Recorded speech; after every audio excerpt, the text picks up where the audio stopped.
Well, hello, my little extraterrestrials, and welcome back to 31 Films of Halloween, Day 13. Today, I will be talking about the 1977 film Prey, also known as Alien Prey. It stars Barry Stokes, Sally Faulkner, and Gloria Annin, and none of these people really went on to do much of anything else, at least according to IMDb. Most of them were B-grade pictures. It is directed by Norman Warren, who is sort of like this cult horror film director. He's responsible for Bloody New Year, and it's exactly what you think it is. Spaced Out, Saint and Slave, and Terror, which actually is a pretty decent movie. So, Prey is one of those films with VHS cover art that scared the skittles out of me when I was a kid, because I didn't always watch the scary stuff. But it is loosely based after the D.H. Lawrence novella The Fox, which this was also made into a movie starring Sandy Dennis and Keir Dullea, and it's a really fantastic adaptation. Cannot say the same about this movie. No Oscars on its mantle. The movie was filmed in 10 days on a budget of £50,000. I don't know what that translates into U.S. currency as, but if anybody wants to do the math and let me know what it was during 1977, leave me a message. Thank you. So, Prey is about Josephine and Jessica, played by Sally Faulkner and Gloria Annin, respectively. So, one morning, Jessica is woken up by, a bunch of lights and noises through her bedroom window. Her own bedroom. I smell problems already. So she gets up, looks out the window, doesn't really see anything, because there was no budget, because there couldn't have been a ship out there. So she goes and tells Joe the next morning about it. Joe's like, girl, are you crazy? It was just a dream. You're fine. Ain't nothing out there. Don't be scared. We ain't got to call Scully and Mulder yet. So, on a walk through their isolated countryside farm, they stumble upon this very strange man who calls himself Anders. And by strange, I'm not talking about his clothes or his hair, but his whole demeanor. He appears to be injured, so Jessica feels bad for him. Joe don't want to have nothing to do with him. She's like, leave him alone. He's a man. We ain't got no time for men up in this business. But Jessica's like, let's bring him in. He's hurt. We need to help him. So they bring him in, and they try to befriend him, but he's just super weird. I don't even really know why these ladies let this dude stay here for so long, but I was like, dude, you got to go, or I'm about to call 911, because you acting strange. So strange. And his strange behavior is not just in his demeanor, but he doesn't eat anything, hardly at all. The food they do give him, he immediately gets sick on. He's very unfamiliar with a lot of terminology that I feel like if you're a higher race of, space being, you would know what some of these things are, like water. Do you not have water on your planet?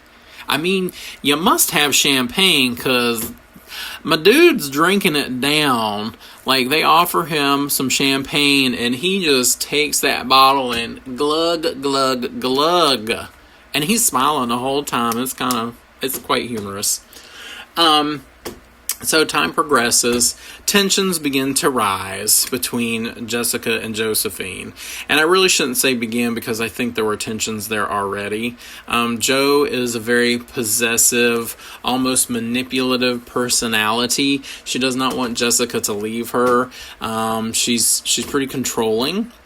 And in fact, it comes out that Joe is responsible for the disappearance of this other gentleman that Jessica befriended named Simon.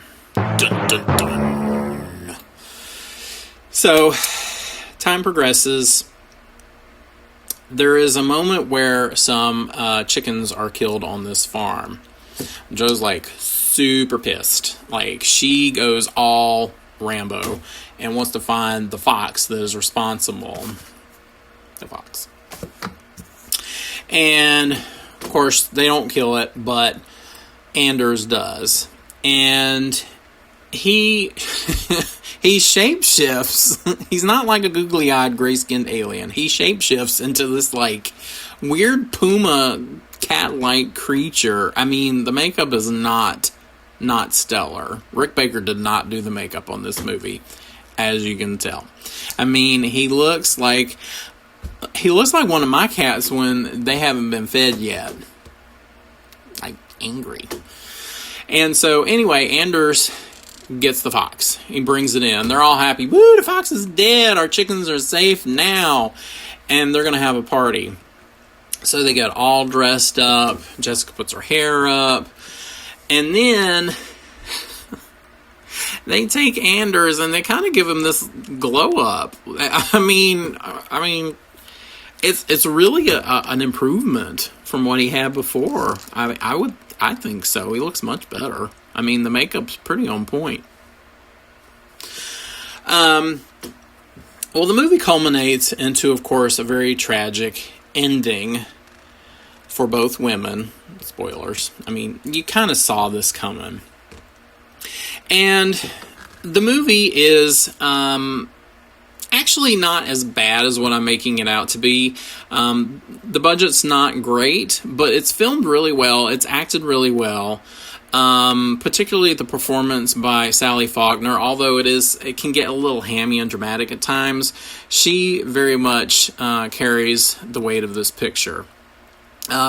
Especially when we are looking at the dynamics of her relationship with Jessica. She carries around this, like, switchblade. Like, this thing is huge. Look at that. I mean, it's big.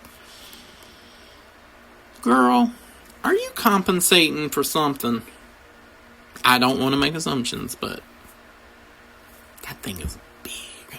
I mean, big. Anyway, I would give Prey 3 1/4 pumpkins. Like I said, it is not the best thing since sliced bread, but I found it quite enjoyable, and it's interesting to watch, especially for a queer representation of a lesbian couple, although it's not the healthiest representation. But as far back as 1977, I found it to be a pretty engrossing film. So yeah, I suggest you check it out. And if you see flashing lights and strange sounds coming through your window and you look outside and there's no spaceship, well, that means there's no budget.